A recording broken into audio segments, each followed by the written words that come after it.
We believe that in the cloud model, you no longer have the technological reason to require products to come from the same vendor, because it used to be that it was just really, really hard to integrate all of your applications from lots of different vendors, especially when there were warring standards. The data, data translation was incredibly hard. And so what you end up doing is and every new vendor you worked with, you had to have a new set of you had a new set of middleware, you had a new set of servers, you had a new way of having to manage that technology. So it was just really, really hard and created a disincentive to bring in lots of different applications from different vendors.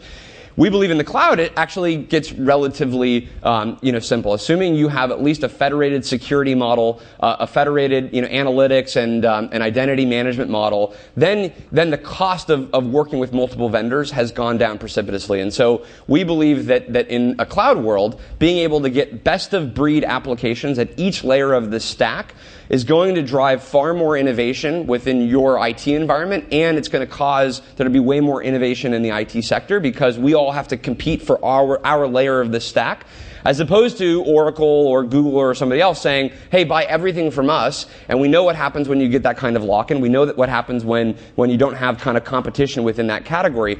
And then I think the final tipping point on this is that even the biggest technology vendors like Microsoft are recognizing that the world is going to be heterogeneous, and they have to actually open up to companies that would be otherwise competitors. You're doing work with them. Yeah, I know. So last week was a great example of this, where Microsoft opened up Office. So now you can get access to all of your box files from Office on your iPhone. You can do real-time collaborative editing with Office Online.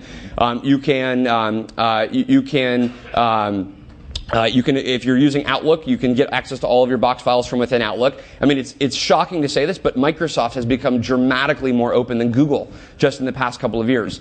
And so we believe that you're going to start to see each major platform open up to the complementary services, whether they're operating systems, devices, other applications that live around that space. And so we believe you're going to end up in a world where instead of having 2, 3, or 5 major vendors that power your business, you're going to have 10, 15, 20, 30, and it's going to solve a much wider array of problems and thus drive a lot more innovation.